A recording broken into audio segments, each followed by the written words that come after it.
Good morning everyone, मैं नितिन राजपूत स्वागत करता आप सभी का आज के इस वीडियो में। क्लास 9 का द फ्रेंच रेवोल्यूशन इस लेसन को हम पढ़ रहे हैं। आइए 1.3 को पढ़ते हैं, आगे बढ़ते हैं हम लोग। किसान जो वर्कर्स काफ़ी नाराज थे राजा से, और यहाँ जो हार्वेस्ट था बैड हमेशा होता रहा, और पीजन वर्कर्स ये काफ़ी रिवॉल्ट करना चाहते थे। Peasants and workers had participated in revolts against the increasing taxes and food security. से फूड स्कैरसिटी। अब क्या हो रहा था, बार बार यहाँ फसल बर्बाद हो रही थी, crops are being failed, taxes बढ़ रहे थे, लोगों को अनाज नहीं था खाने के लिए।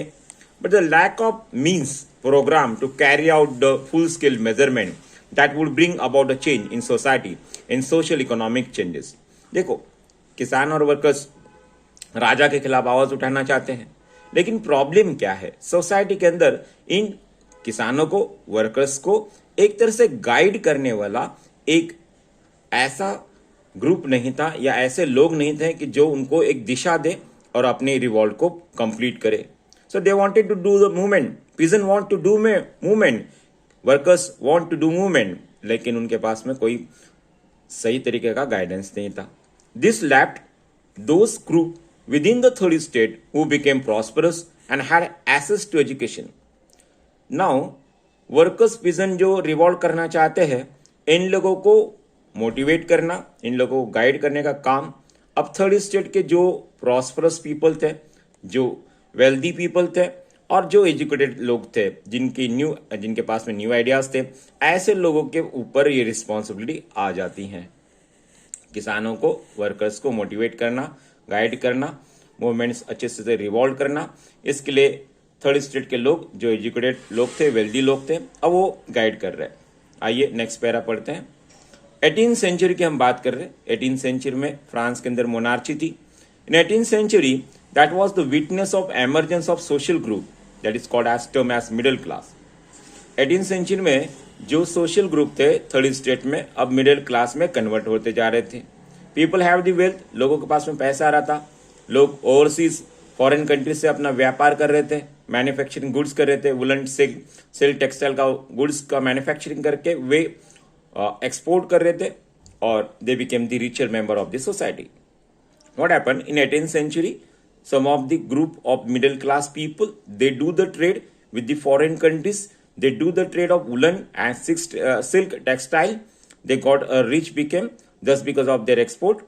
So in addition to merchants and manufacturing in the third state including professions such as lawyers, administrative officers. अब थर्ड स्टेट में जो मैन्युफैक्चरिंग, जिनकी खुद की इंडस्ट्री थी, थर्ड स्टेट में जो लोग प्रोफेशनल लॉयर्स थे, एडमिनिस्ट्रेटिव ऑफिस थे, ये सब लोग पढ़े लिखे लोग थे। This people are educated people. Okay, now this people have a firm belief, इनका सोचना क्या था, दे हैव बिलीव, क्या कहना था, no group in society should be privileges by birth. समाज में किसी भी वर्ग को by birth certain rights by birth नहीं देना चाहिए। Rather than a person's position, social position must be depend on its merit. किसी इंसान को समाज के अंदर सर्टन राइट्स बाय बर्थ नहीं होना चाहिए। इंसान की पोजीशन समाज के अंदर उसके अपने क्वालिटीज, मेरिट्स के ऊपर होना चाहिए। These ideas in investing a society based on freedom and equal laws, opportunity for all. Now these people demand that in society में सभी लोग इक्वल होना चाहिए, सभी लोगों को फ्रीडम होना चाहिए, इक्वल लॉज होना चाहिए, opportunity for one and all होना चाहिए। मतलब लोग डिमांड कर रहे थे कि समाज में सब आजाद हो, सबको इक्वल लॉज मिले, सबको अपॉर्चुनिटी मिले, सब लोग इस तरह से इस आजादी चाहते थे। Now in society there are some people, they motivate the third state people, these people wrote down their books also. Now there are 3 philosophers were mentioned in the textbook. Now first one, philosopher such as John Locke, Jean-Jacques Rousseau. Now we will read about them, and Montesquieu also. In the True Treatise of Government, now the name of the book, True Treatise of Government, John Locke, इन्होंने किताब लिखा true treaties of government. अब इस book के अंदर John Locke क्या कहते हैं, John Locke sought to refute the doctrine of divine and the absolute right. John Locke का कहना था कि राजा जो है इसको पूरी डिवाइन राइट्स नहीं होना चाहिए, राजा भगवान की तरह नहीं होना चाहिए। The king should not have absolute right. Next topic, आगे बढ़ते हैं हम लोग। जॉन लॉकी का कहना है कि किसी भी इंसान को डिवाइन राइट्स नहीं होना चाहिए। वो मोनार्च को, राजा को डिवाइन राइट्स, भगवान की तरह राइट्स नहीं होना चाहिए। रूसो, जीन जॉकस रूसो, इनका कहना था, इन्होंने एक व्यू अपना रखा कि सरकार जो है, government should be based on social contract between people and representative. जैसे आप जानते, लोकल गवर्नमेंट में लोगों का और उनके रिप्रेजेंटेटिव का डायरेक्टली कांटेक्ट होता है। उसी तरह जीन जॉकस रूसो ने कहा कि गवर्नमेंट में एक सोशल कॉन्ट्रैक्ट होना चाहिए लोग और उनके रिप्रेजेंटेटिव में। मॉन्टेस्क्यू, जिन्होंने अपनी किताब के अंदर द स्पिरिट ऑफ लॉस, इस किताब के अंदर क्या लिखा, इनका कहना था, मॉन्टेस्क्यू ने अपनी बुक लिखी द स्पिरिट ऑफ लॉस, इसमें उन्होंने कहा they propose a division of power within the government between the legislature, executive and judiciary. इनका कहना था कि इस प्रकार से पावर को डिवाइड करना चाहिए और legislature law making body, executive law को इंप्लीमेंट करती हैं और जुडिशरी जो लॉ फॉलो नहीं करता है उनको पनिशमेंट देती है। तो इनका कहना था, मॉन्टेस्क्यू का कहना था कि पावर, सरकार की पावर लेजिस्लेचर, एग्जीक्यूटिव और जुडिशरी में ये पावर डिवाइड होना चाहिए। Now the model of government that was put in force in USA, जैसे यूएसए में 13 अमेरिकन कॉलोनी आजाद हुई, Britain the common enemy of France, France का भी दुश्मन था यूएसए, ब्रिटेन ने कब्जा करके रखा था अमेरिका के 13 कॉलोनीज के ऊपर।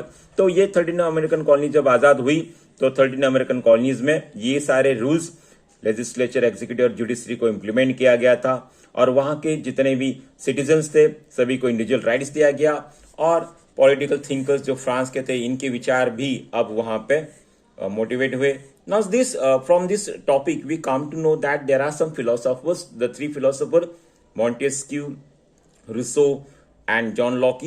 These people motivate the people. लोगों ने अपनी डिफरेंट किताबें लिखी और इन किताबों के माध्यम से लोगों को मोटिवेट करना चाहा। और जब जब ये जो आइडियाज थी, see when we read a book it motivate us, जब हम किताब पढ़ते तो हमें मोटिवेशन मिलता है। उसी प्रकार से the idea of this philosopher were discuss intensely in salons. People जब भी सलून्स में, कॉफी हाउस में, जहां भी मिलते थे और ये लोग फिलोसोफर के आइडिया को डिस्कस करने लगे। लोग फिलोसोफर की सलून्स में, कॉफी हाउसेस में आइडिया डिस्कस करने लगे। The spread among the people through books and newspaper. अब बुक्स में लिखी हुई बातें, न्यूज़पेपर में लिखी हुई बातें लोग आपस में डिस्कस कर रहे हैं। चाय पे चर्चा, यहां कॉफी हाउसेस में चर्चा हो रही थी। These were frequently reading aloud in group for the benefit for those who could not read and write. अब लिटरेसी उस समय तो इतना नहीं थी, सारे लोग पढ़े लिखे नहीं थे, तो बार बार ये जो लोग पढ़े लिखे थे, मतलब जो लोग लिटरेसी लेवल जिनका नहीं था, इन लोगों के लिए लिटरेट पीपल, ये उन लोगों के लिए किताबें पढ़ते थे। ग्रुप्स में इनके लिए किताबें पढ़ी जाती थी। जो पढ़े लिखे लोग थे वे लोग दूसरों के लिए किताबें पढ़ रहे हैं, उनके व्यूज न्यूज़पेपर में व्यूज जो पब्लिश हुए हैं उनको पढ़ के बता रहे हैं। The news that Louis 16 plan to impose further taxes is able to make expenses the state gather anger the protest against the privileges. News फैली लुइस 16 अभी कोई प्लानिंग कर रहा है कि आगे भी टैक्सेस बढ़ाने जाने वाले हैं और टैक्सेस बढ़ाने के लिए टैक्स बढ़ने वाला है। It makes the people angry. जब टैक्स बढ़ने वाले हैं ऐसी बात लोगों तक पहुंची, लोग काफी और गुस्सा हुए और उन्होंने ये जो सिस्टम है सर्टेन प्रिविलेजेस बाय बर्थ, इसके खिलाफ आवाज उठाने के लिए लोग इकट्ठा हो रहे थे, आवाज उठा रहे थे। I hope everything is clear to you. आज हमने इस टॉपिक में देखा कि कैसे वर्कर्स, पीजेंट, इनको थर्ड स्टेट के लोग जो पढ़े लिखे लोग हैं मोटिवेट करते हैं। हमने सर्टेन फिलोसोफर्स की बात की, John Locke, Rousseau, Jean Jacques Rousseau and Montesquieu, इनकी बात की और इन लोगों ने कैसे डिफरेंट बुक्स के थ्रू सरकार, राजा को दैवीय अधिकार नहीं होना चाहिए, सरकार के बीच में, गवर्नमेंट के बीच में और रिप्रेजेंटेटिव के बीच में सोशल कॉन्ट्रैक्ट होना चाहिए, गवर्नमेंट को लेजिस्लेचर, एग्जीक्यूटिव और जुडिशरी में कैसे बटा होना चाहिए, ये और 13 अमेरिकन कॉलोनीज जब आज़ाद हुई थी वहाँ पे भी ये सारी चीज़ें इम्प्लीमेंट की गई। लोग कॉफीज में, सलून में जब भी मिलते थे 3 आइडियाज के बारे में डिस्कस करते थे। आज इस सभी टॉपिक्स हमने पढ़ा। I hope everything is clear to you.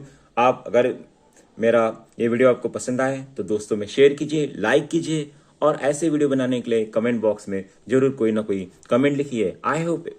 Thank you. Bye every children.